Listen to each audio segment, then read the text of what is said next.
ಒಂದು ಭಾಗವಾದ ವಿಭಕ್ತಿ ಪ್ರತ್ಯಯಗಳ ಬಗ್ಗೆ. ವಿಭಕ್ತಿ ಪ್ರತ್ಯಯ ಎಂದರೇನು?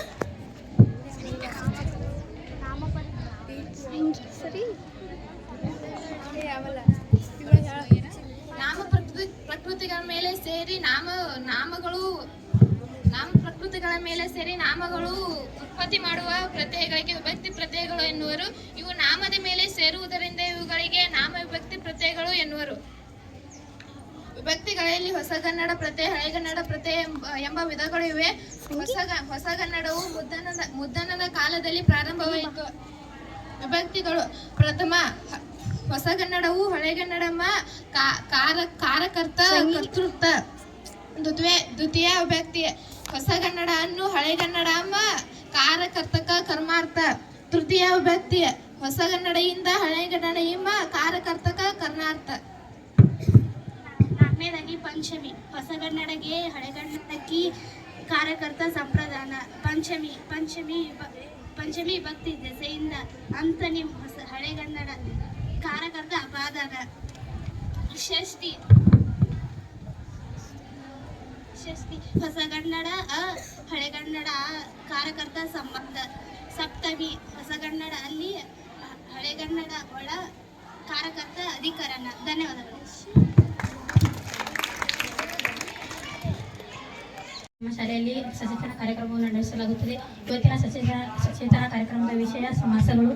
ಸಮಾಸವೆಂದರೆ ಸಮಸ್ತ ಪದದ ಅರ್ಥವನ್ನು ಅನುಸರಿಸಿ ಎರಡು ಅಥವಾ ಎರಡಕ್ಕಿಂತ ಹೆಚ್ಚಿನ ಪದಗಳನ್ನು ಸಂಕ್ಷೇಪಿಸಿ ಹೇಳುವುದನ್ನು ಸಮಾಸ ಎಂದು ಕರೆಯಲಾಗುತ್ತದೆ. ಸಮಾಸದಲ್ಲಿ ಒಟ್ಟು 8 ಪ್ರಕಾರಗಳು: ತತ್ಪುರುಷ ಸಮಾಸ, ಕರ್ಮಧಾರಯ ಸಮಾಸ, ದ್ವಿಗು ಸಮಾಸ, ದ್ವಂದ್ವ ಸಮಾಸ, ಅಂಶಿ ಸಮಾಸ, ಕ್ರಿಯಾ ಸಮಾಸ, ಬಹುವ್ರೀಹಿ ಸಮಾಸ. ಮೊದಲನೇದಾಗಿ ತತ್ಪುರುಷ ಸಮಾಸ. ಎರಡು ನಾಮಪದಗಳು ಸೇರಿ ಸಮಾಸ ಮಾಡಿದಾಗ ಉತ್ತರ ಪದದ ಅರ್ಥ ಪ್ರಧಾನವಾಗಿದ್ದರೆ ಅದನ್ನು ತತ್ಪುರುಷ ಸಮಾಸ ಎನ್ನುವರು. ಉದಾಹರಣೆಗಾಗಿ ಕಣ್ಣಿಂದ ಅಧಿಕ್ ಕುರುಡು ಕಣ್ಕುರುಡು, ಭೂಮಿಗೆ ಅಧಿಕ್ ಪತಿ ಭೂಪತಿ. ಎರಡನೇದಾಗಿ ಕರ್ಮಧಾರಯ ಸಮಾಸ.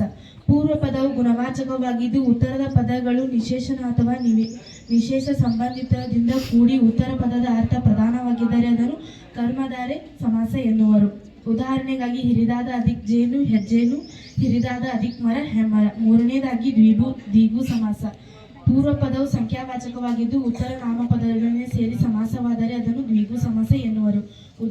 ಉದಾಹರಣೆಗಾಗಿ 1 ಅಧಿಕ್ ಕಟ್ಟು ಒಗ್ಗಟ್ಟು, 2 ಅಧಿಕ್ ಮಡಿ ಇಮ್ಮಡಿ.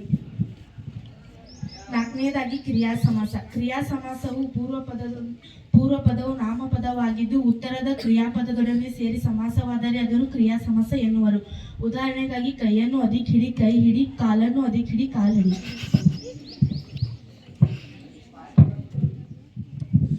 ಐದನೇದಾಗಿ ಗಮಕ ಸಮಾಸ. ಪೂರ್ವ ಪದವು ಸರ್ವನಾಮ ಗುಣವಾಚಕ ಸಂಖ್ಯಾವಾಚಕವಾಗಿದ್ದು ಕುದಂತ ಇವುಗಳಲ್ಲಿ ಒಂದಾಗಿದ್ದು ಉತ್ತರದ ನಾಮಪದದೊಡನೆ ಸೇರಿ ಸಮಾಸವಾದರೆ ಅದನ್ನು ಗಮಕ ಸಮಾಸ ಎಂದು ಕರೆಯಲಾಗುತ್ತದೆ. ಉದಾಹರಣೆಗಾಗಿ ಕಿರಿದಾದ ಅಧಿಕ್ ಹೆಜ್ಜೆ ಕಿರಿಯ ಹೆಜ್ಜೆ, ಅದನ್ನು ಅಧಿಕ್ ಹುಡುಗ. ಆರನೇದಾಗಿ ಅಂಶಿ ಸಮಾಸ. ಪೂರ್ವ ಪದವು ಇಡೀ ವಸ್ತುವನ್ನು, ಉತ್ತರ ಪದವು ಆ ವಸ್ತುವಿನಿಂದ ಒಂದು ಭಾಗವನ್ನು ಸೂಚಿಸುತ್ತಿದ್ದರೆ ಆ ಎರಡು ಪದಗಳು ಸೇರಿ ಸಮಾಸವಾದರೆ ಅದನ್ನು ಅಂಶಿ ಸಮಾಸ ಎಂದು ಕರೆಯಲಾಗುತ್ತದೆ. ಉದಾಹರಣೆಗಾಗಿ ನಾಲಿಗೆ ಅಧಿಕ್ ತುದಿನಾಲಿಗೆ, ಕನ್ನಡದ ಅಧಿಕ್ ನಡುಗನ್ನಡ. ಆರನೇದಾಗಿ ದ್ವಂದ್ವ ಸಮಾಸ. ವಿಗ್ರಹ ವಾಕ್ಯದಲ್ಲಿರುವ ಎಲ್ಲ ಪದಗಳ ಅರ್ಥ ಪ್ರಧಾನವಾಗಿದ್ದರೆ ಅದನ್ನು ದ್ವಂದ್ವ ಸಮಾಸ ಎಂದು ಕರೆಯಲಾಗುತ್ತದೆ. ಉದಾಹರಣೆಗಾಗಿ ಗಿಡಗಳು ಅಧಿಕ್ ಮರಗಳು ಅಧಿಕ್ ಬಳ್ಳಿಗಳು, ಗಿಡ ಮರ ಬಳ್ಳಿಗಳು.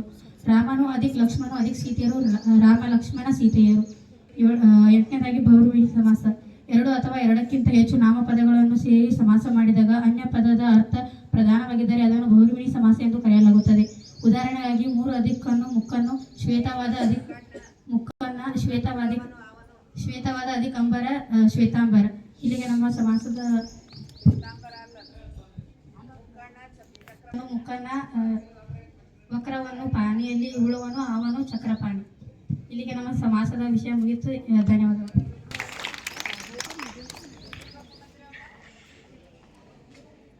ಧಾತು ಕ್ರಿಯಾಪದದ ಮೂಲ ರೂಪವನ್ನು ಧಾತು ಎಂದು ಕರೆಯುತ್ತೇವೆ ಅಥವಾ ಕ್ರಿಯಾ ಪ್ರಕೃತಿ ಕೂಡ ಎಂದು ಕರೆಯುತ್ತೇವೆ. ಧಾತುವಿನ ಪ್ರಕಾರಗಳು: ಸಹಜ ಧಾತು, ಸಾಧ್ಯ ಧಾತು ಮತ್ತು ಸಕರ್ಮಕ ಧಾತು, ಅಕರ್ಮಕ ಧಾತು. ಕ್ರಿಯಾಪದದಲ್ಲಿ ಪ್ರಮುಖವಾಗಿ 2 ವಿಧಗಳು: ಕಾಲಸೂಚಕ ಪ್ರತ್ಯಯ ಮತ್ತು ಹಸ್ತಸೂಚಕ ಕ್ರಿಯಾಪದ. ಕಾಲಸೂಚಕ ಪ್ರತ್ಯಯದಲ್ಲಿ 3 ಪ್ರಕಾರಗಳು: ಭೂತಕಾಲದ, ವರ್ತಮಾನ ಕಾಲ ಉತ್ತ, ಭವಿಷ್ಯತ್ ಕಾಲ ಉ ವ. ಅರ್ಥಸೂಚಕ ಕ್ರಿಯಾಪದದಲ್ಲಿ 3 ವಿಧಗಳು: ವಿದ್ಯಾರ್ಥಕ ಕ್ರಿಯಾಪದ, ನಿಷೇಧಾರ್ಥಕ ಕ್ರಿಯಾಪದ, ಸಂಭಾವನಾರ್ಥಕ ಕ್ರಿಯಾಪದ.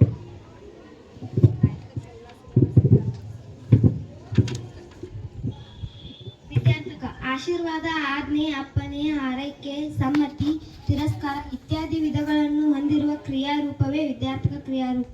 ಅಲಿ ಅಥವಾ ಓಣ ಎಂಬ ಪ್ರತ್ಯಯಗಳು ಧಾತುವಿಗೆ ಬರುತ್ತವೆ. ಉದಾಹರಣೆ: ದೇವರು ನಿಮಗೆ ಒಳ್ಳೆಯದನ್ನು ಮಾಡಲಿ, ಭೀಮನಿಗೆ ಜಯವಾಗಲಿ. ಎರಡನೇದಾಗಿ ನಿಷೇಧಾರ್ಥಕ ಕ್ರಿಯಾಪದ. ಕ್ರಿಯೆ ನಡೆಯುವುದಿಲ್ಲ ಎಂಬ ಅರ್ಥವನ್ನು ಸೂಚಿಸುವ ಕ್ರಿಯಾಪದಗಳೇ ನಿಷೇಧಾರ್ಥಕ ಕ್ರಿಯಾಪದ. ಉದಾಹರಣೆಗೆ ಕಮಲೆಯು ಆಟಕ್ಕೆ ಬಾರಳು, ಮಗು ಹಣ್ಣನ್ನು ತಿನ್ನೋದು.